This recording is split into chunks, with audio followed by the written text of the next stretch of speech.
Untuk bisa mengaktifkan fitur verifikasi 2 langkah pada akun Gmail kita lewat PC atau komputer, syarat pertama kita harus daftarkan dulu nomor HP kita ke akun Gmail-nya. Tutorial tentang itu sudah pernah saya bagikan pada video sebelumnya. Linknya di bawah video ini.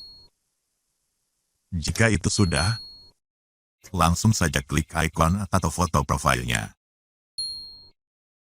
Lalu pilih kelola akun Google Anda.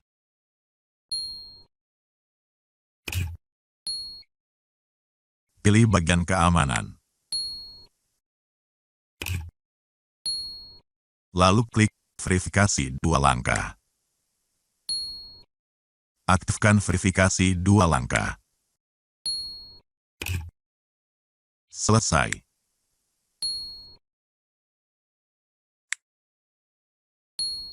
Nah, terbukti sudah berhasil. Maka terhitung sejak saat ini, setiap selesai masukkan sandi atau password untuk login, sistem akan meminta kode verifikasi yang dikirim ke nomor HP kita. Lalu setelah memasukkan kode tersebut, baru akun kita akan terbuka. Tanpa kode tersebut, kita tekan bisa login ke akun kita. Itu artinya tingkat keamanan akun kita benar-benar kuat. Tak ada lagi yang bisa menyalahgunakannya. Walaupun sandinya sempat diketahui orang. Karena kunci pembuka terakhirnya adalah kode verifikasi yang masuk ke HP kita tersebut. Sedang yang memegang nomor HP-nya adalah kita sendiri.